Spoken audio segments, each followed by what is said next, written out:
Hi guys, it's Michael here from The Leg Kick, here with my patchy beard and my Chelsea, get up here, So we actually wanted to do a little something different because with Austin Hubbard versus Max Rohskopf, there was a lot of debate and our Instagram got a lot of feedback in terms of our coverage of that situation.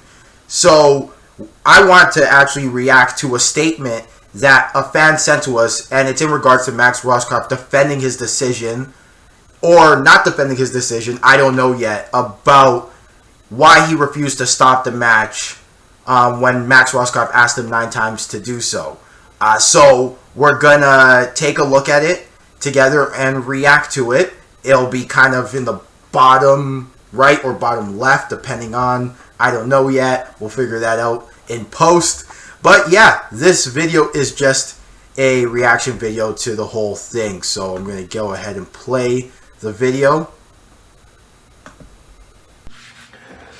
Everyone, just want to come out here and make a statement. I normally don't like to get involved in this kind of drama, but I feel like it's necessary. I feel like I have to stop it here because a lot of people forget about Robert Drysdale's credentials. This isn't just your run-of-the-mill kind of trainer who just got fighting into the UFC or isn't experienced. No, this is a guy who's highly credentialed. He was 8-0 in MMA, extremely high-level Brazilian Jiu-Jitsu practitioner, extremely high-level, trains the likes of Joanna Jędrzejczyk. He trained Vanderlei Silva back in the day. The list goes on and on about the fighters he's trained.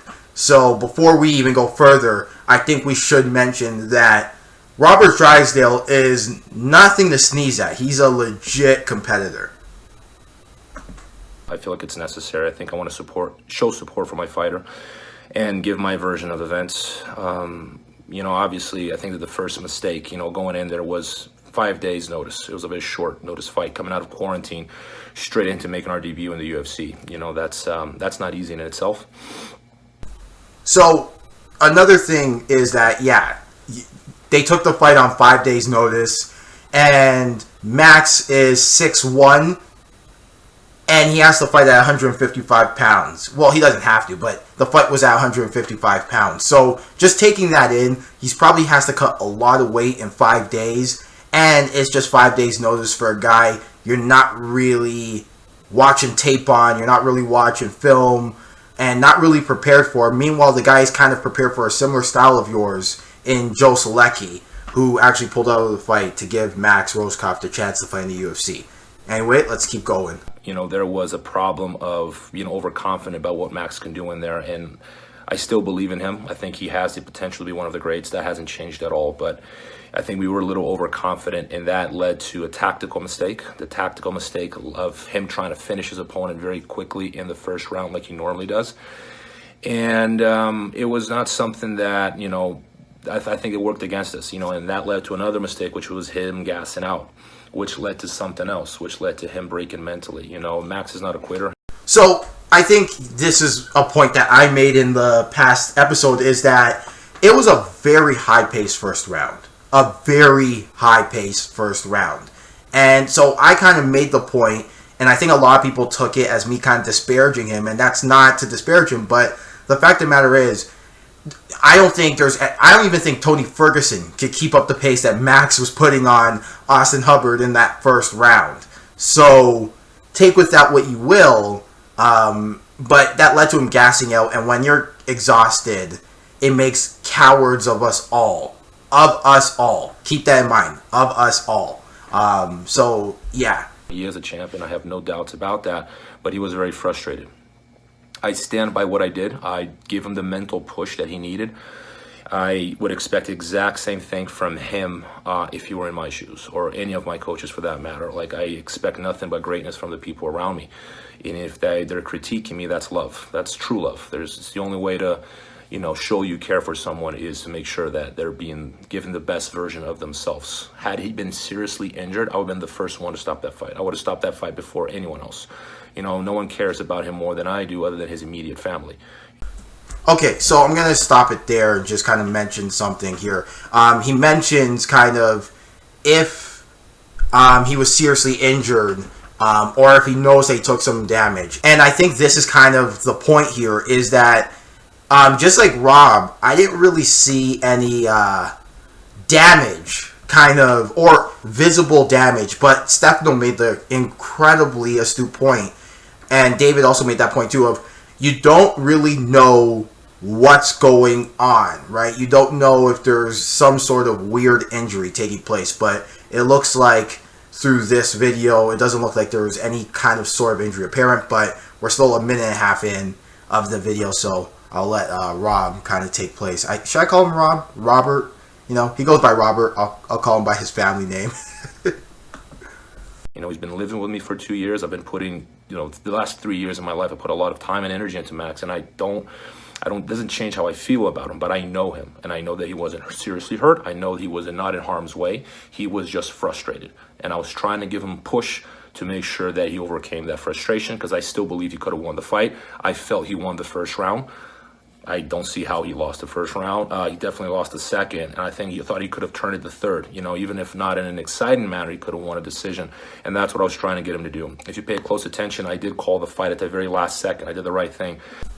Okay, so two things there that's very interesting. One, he believes Max won the first round. In my opinion, I believe so too, but when you look at the judges' scorecards, he actually lost both rounds, 110-9 and 110-8. It really goes to show you just how different everyone's interpretation of the fight can be. And I know a lot of people like to kind of smoke the judges, but I think people forget how, because there are so many ways to win MMA, and because everyone kind of has a bias towards grappling or striking or clinch work or whatever may have you, people's interpretation of a round differs. And sometimes it's not a conspiracy, it's just an interpretation of said fight. So that's one. But the two, and the main important part is that, and I guess we'll have a clip in this video, I didn't really see Rob end the fight. When I went back and watched it, I didn't see him end the fight in the last second. It seemed like Max went to the ref to end the fight. So I don't know if that's maybe just a lapse in concentration from my part, or if that was a thing that the camera work missed, or I don't know. So if he stopped it, I think that makes Robert, look infinitely better than, you know, the media's out to put him as, and that includes ourselves, because we didn't really get all the facts, and I guess we'd have to apologize on that. So if Max ever comes out, or if we see some alternative angles, or if I go back and watch again and see that Robert Drysdale actually ended the fight at the last second, I guess we'll we'll call mea culpa on it and move forward as a people. But yeah. Finish this round on top of it under the decision, okay? Get on top of him. Out wrestle him. We got this. One good hold right here. You can't. You want to fight or no? He wants to call it. He wants to call it. I exhausted the 60 seconds, and at the very last second, I called it, because, I mean, that was strategically, that was the correct thing to do. So I don't regret my decision at all. I think there's a lot of hype from the media. Not only people that don't understand fighting, but people that don't understand journalism, which is, you know, if you're a journalist, you should at least understand journalism. And I think journalism comes with a degree of honesty in detriment of sensationalism. And I think that some people are so worried about clicks and algorithms and boosting their presence online that they'll make a stand for just about anything to get attention.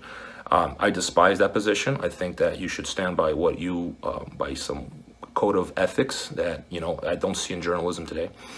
So the video is edited in a way that, you know, there's no context. It looks like he's severely injured, and, you know, clearly, you know, he wasn't. There needs to be more context to these things, and but it is what it is, you know. Okay, so I'll stop him there. Look, I think he does have a point in today's criticisms of journalism. I mean, how many times you're going to see Fox News and CNN and a bunch of other, you know, there's definitely biases there, and, you know, there's definitely kind of a shift towards get eyes on your paper, but there's always been, and I think that having criticisms of journalism is not fair in this circumstance, because they can only see what's presented. Now, maybe some journalists were too quick. Maybe we were too quick and we didn't get all the facts presented, and we were so concerned with the immediacy and trying to be first.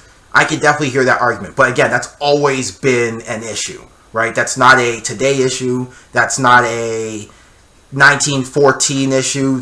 You can even go back to the French Revolution and some of the inaccuracies that started a French Revolution, right? It started to be a little nerdy there, but that's a human issue. That's not a journalism issue. That's a human issue. And it kind of gets on my nerves when a lot of people pick on journalists for doing human things. But anyway, I'll let that one go and we'll keep going with the video. It is what it is. You know, I hope the UFC gives him another shot. I know he's a champion, and, you know, that doesn't change how I feel about him one bit. I wanted to thank everyone for supporting, family, friends, you know, strangers. As far as the haters, you know, the only thing I can recommend is that you give it a try one day. You know, it's easier said than done. You know, like, you don't see me writing critiques on academic papers on quantum physics. You know why? Because I don't understand quantum physics. You don't see me making, you know, critical statements about basketball and football, because I don't play. I never played basketball and football, and I barely understand, you know, the any aspect of it. So I just keep it to myself, and I try to focus on the things that I do understand. And I do understand fighting, and Max was apt. He is apt to be a champion. I have no doubts about that. But for the haters, man, give it a go. You know, I think you'll learn a lot if you actually give it a try one day. All right? Love you guys. Thank you. Ciao.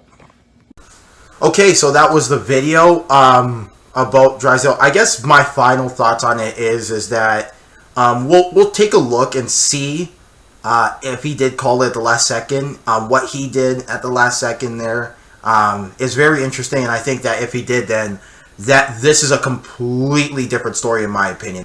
I do think that his critiques on journalism, I think they're valid. Don't get me wrong, I just also think that, you know, whenever someone gets caught with their pants down, they always like to blame the media rather than kind of taking an introspective look at themselves.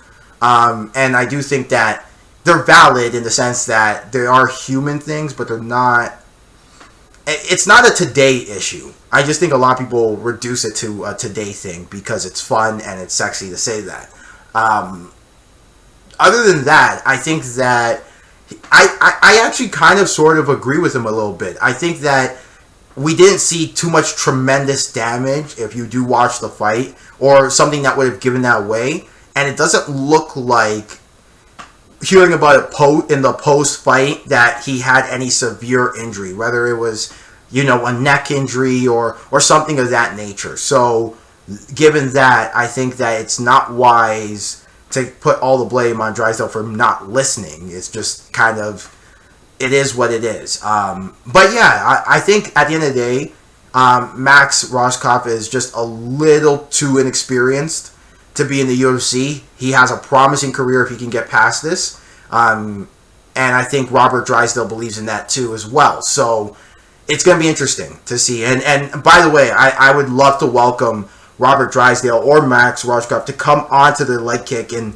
discuss with us and see and kind of get their thought process. And, you know, I hope our platform is a judgment-free zone, or judgment without, if there's no justification for judgment, we don't judge here.